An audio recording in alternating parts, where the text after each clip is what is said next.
Friends, welcome to quick revision point. My name is Raksha Srivastava. Friends, आज हम UGC net paper first के teaching aptitude से related important question को discuss करेंगे, जो कि फ्रेंड एग्जाम के लिए इंपॉर्टेंट है। ओके, तो स्टार्ट करते हैं। फर्स्ट क्वेश्चन क्या है? नैदानिक मूल्यांकन से सुनिश्चित होता है। ए है अनुदेशन के प्रारंभ में विद्यार्थियों का निष्पादन। बी है अनुदेशन के दौरान अधिगम में विद्यमान समस्याओं के कारणों और उनका समाधान। सी है अनुदेशनोपरांत उपलब्धि की भाषा। एंड डी है अनुदेशन के पश्चात अधिगम की प्रगति और विफलता। तो नैदानिक मूल्यांकन जो सुनिश्चित करता है फ्रेंड, वो यह सुनिश्चित करता है कि अनुदेशन के दौरान अधिगम में विद्यमान जो है वो समस्या का कारण क्या है और उसका कैसे समाधान किया जाता है, उसे हम नैदानिक मूल्यांकन कहते हैं। ओके, तो राइट आंसर बी हो जाएगा। नैदानिक मूल्यांकन जो होता है वो अनुदेशन के दौरान अधिगम में विद्यमान समस्याओं के कारणों और उसका समाधान करता है। राइट आंसर बी हो जाएगा। नेक्स्ट क्वेश्चन देखेंगे फ्रेंड। नेक्स्ट क्वेश्चन क्या है? निम्नांकित में से कौन सा अनुदेशनात्मक सॉफ्टवेयर का उदाहरण है?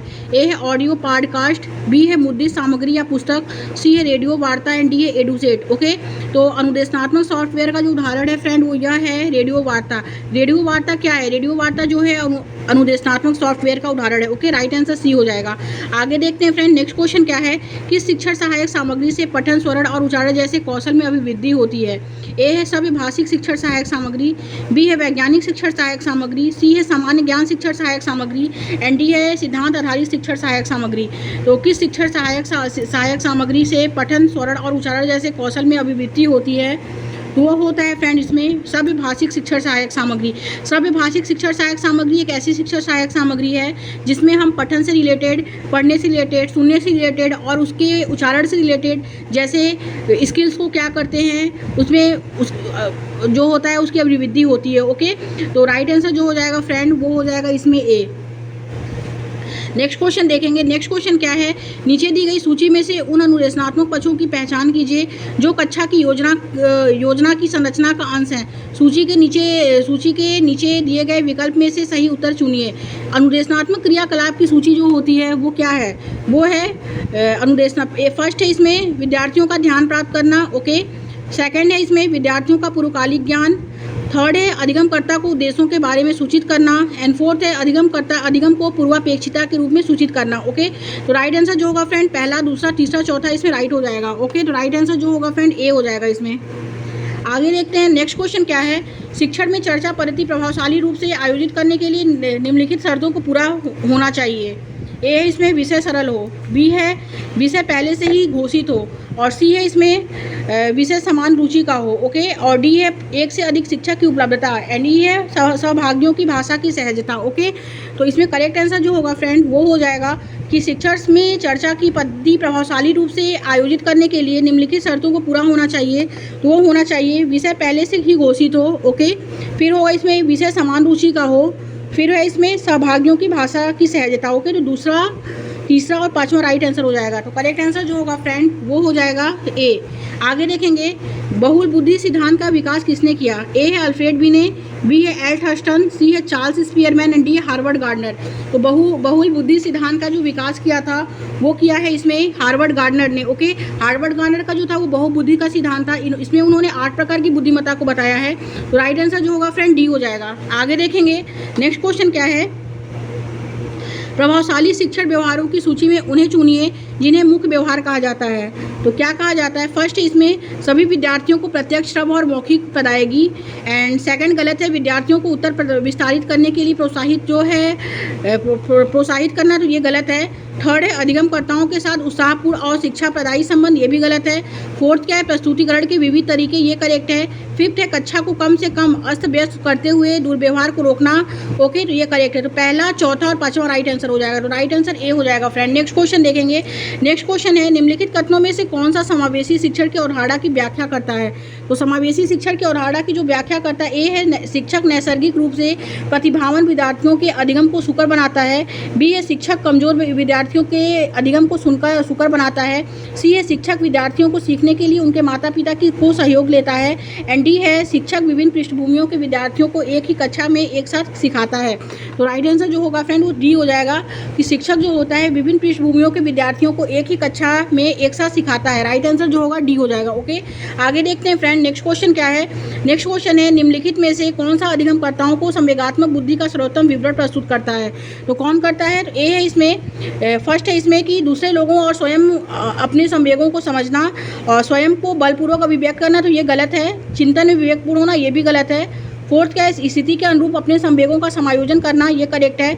रचनात्मक और आलोचना के प्रति खुला, ये भी गलत है। 6 है अन्य लोगों को जैसे वे हैं वैसा ही स्वीकार करना। ओके, ये क्या है, ये सही है। तो पहला, चौथा और छठवां क्या है, राइट आंसर हो जाएगा कि जो अधिगम को कर्ता को संवेगात्मक बुद्धि का सर्वोत्तम विवरण प्रस्तुत करता है वो है इसमें कि दूसरे लोगों और स्वयं अपने संवेग को समझना और स्थिति के अनुरूप अपने संवेगों का समायोजन करना एंड अन्य लोगों को जैसे वे हैं वैसे ही स्वीकार करना। ओके, तो पहला, चौथा और छठवां राइट आंसर हो जाएगा फ्रेंड। तो करेक्ट आंसर इसमें ए हो जाएगा। ओके, आगे देखते हैं फ्रेंड नेक्स्ट क्वेश्चन क्या है। नेक्स्ट क्वेश्चन है इसमें जीन प्याजे कौन है। जीन प्याजे के संज्ञानात्मक विकास सिद्धांत के अनुसार किशोर विद्यार्थी विकास के किस चरण में होते हैं। ए है संवेदी प्रेरक चरण, बी है मूर्त संक्रियात्मक चरण, सी है संक्रियात्मक चरण एंड डी है औपचारिक संक्रियात्मक चरण। तो अकॉर्डिंग टू जीन प्याजे जो थे वो स्विट्जरलैंड के मनोवैज्ञानिक थे जिनका सिद्धांत है कॉग्निटिव डेवलपमेंट ऑफ थ्योरी। उनसे रिलेटेड ये क्वेश्चन नेट में भी पूछ दिया है फ्रेंड्स। तो उन्होंने कॉग्निटिव डेवलपमेंट ऑफ थ्योरी को 4 पार्ट में डिवाइड किया है। सेंसरी मोटर स्टेज जो होता है संवेदी गामक अवस्था जो 0 से 2 वर्ष तक होता है। फिर आता है प्री ऑपरेशनल स्टेज पूर्व संक्रियात्मक अवस्था जो होता है 2 से 7 वर्ष तक। फिर आता है कॉन्क्रीट ऑपरेशनल स्टेज मूर्त संक्रियात्मक अवस्था जो 7 से 12 होता है। फिर होता है फॉर्मल ऑपरेशनल स्टेज यानी औपचारिक संक्रियात्मक अवस्था। ओके,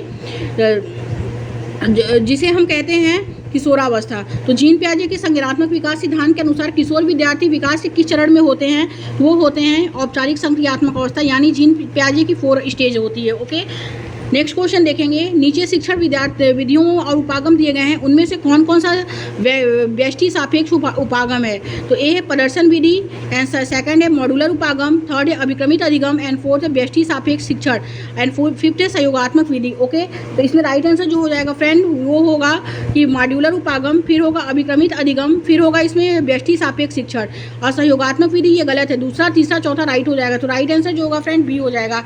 आगे देखते हैं नेक्स्ट क्वेश्चन है एक अध्यापक के रूप में आपके द्वारा तैयार किए गए परीक्षण के मामले में निम्नलिखित में से कौन सा कथन जो है वो सही है।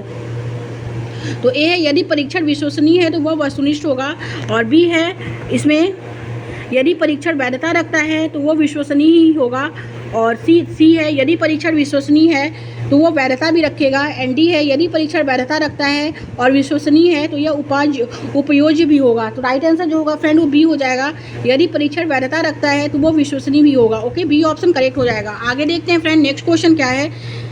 निम्नलिखित में से कौन सा कथन टीम शिक्षण की अवधारणा को सर्वोत्तम रूप से जो है व्याख्यायित करता है। ओके, तो ए है इसमें 2 से अधिक शिक्षण कार्य करते हैं, बी है 2 से अधिक अध्यापक एक ही कक्षा को एक साथ मिलकर पढ़ाने की योजना बनाते हैं और पढ़ाते हैं, सी है 2 से अधिक अध्यापक अपनी विशेषता के अनुसार एक ही कक्षा को पढ़ाने की योजना बनाते हैं और पढ़ाते हैं, डी है अध्यापकों की एक टीम जो विद्यार्थियों को पढ़ाने हेतु तैयार और उपलब्ध रहती है। ओके, तो करेक्ट आंसर जो होगा फ्रेंड वो सी हो जाएगा कि निम्नलिखित में से कौन सा कथन जो है टीम शिक्षण की अवधारणा को सर्वोत्तम रूप से व्याख्यायित करता है। तो वो यह है 2 या 2 से अधिक अध्यापक अपनी विशेषता के अनुसार एक ही कक्षा को पढ़ने की योजना बनाते हैं और पढ़ाते हैं। ओके, राइट आंसर सी हो जाएगा।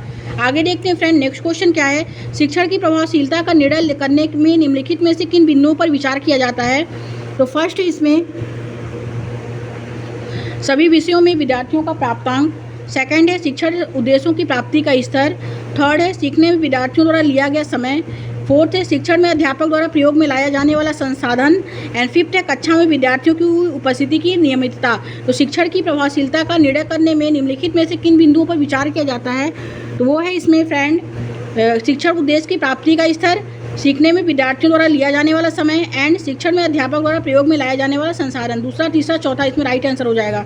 तो करेक्ट आंसर डी हो जाएगा। नेक्स्ट क्वेश्चन देखेंगे फ्रेंड। नेक्स्ट क्वेश्चन क्या है।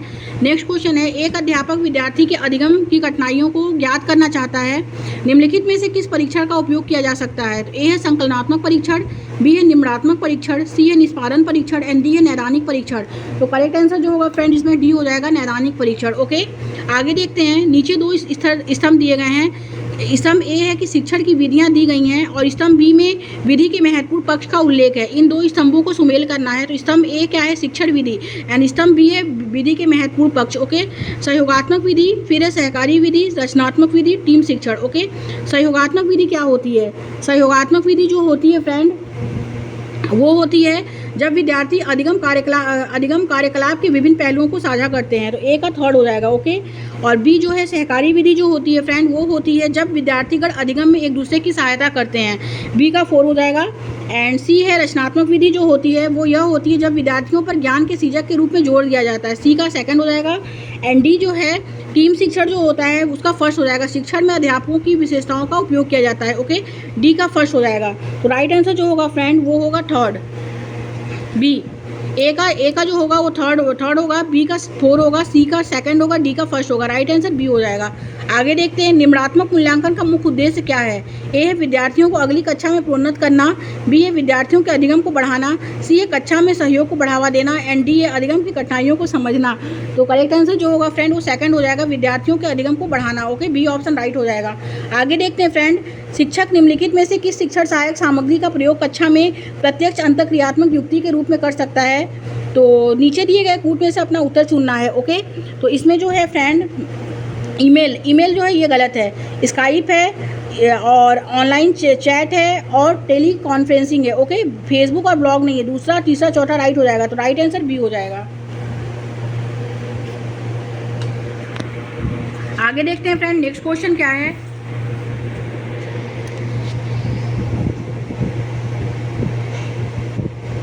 नेक्स्ट क्वेश्चन है फ्रेंड, विद्यार्थी केंद्रित कक्षा का प्रयोजन है। ए है व्यक्तिगत भिन्नता से निपटने के लिए, बी है शिक्षक उन्मुखी व्याख्यान का हास, सी है पूर्ववर्ती ज्ञान का प्रत्यास्मरण, एंड डी है समग्र कक्षा को अंतर्भूत करना। तो राइट आंसर जो होगा ए हो जाएगा, व्यक्तिगत भिन्नता से निपटने के लिए। Okay, next and last question देखेंगे फ्रेंड, प्रभावोत्पादक शिक्षण अधिगम प्रणाली के आयोजन के लिए निम्नलिखित में से कौन से संयोजन सर्वाधिक उपयुक्त सरोकार प्रतिबिंबित करेंगे। अपने उत्तर को इंगित करने के लिए कूट का चयन करना है। ओके, तो राइट आंसर जो होगा इसमें फर्स्ट है यह निर्धारित करना कि क्या निर्दिष्ट अधिगम होगा, फर्स्ट। 2nd है यह निर्धारित करना कि किन रणनीतियों और युक्तियों का उपयोग किया जाए, 2nd। एंड 3rd है शिक्षक की अकादमिक अर्हताओं को औपचारिक रूप से अनुमोदित करना, तो ये गलत है। 4th है उपयोग किए जाने वाले मूल्यांकन साधन को निर्धारित करना, एंड 5th है कक्षा के आकार को निर्धारित करना, ये गलत है। 6 है अधिगमकर्ता के पूर्व अकादमिक अनुभव का मूल्यांकन करना। ओके, तो पहला, दूसरा, चौथा और 6वां राइट आंसर बी हो जाएगा फ्रेंड। Thank you friends.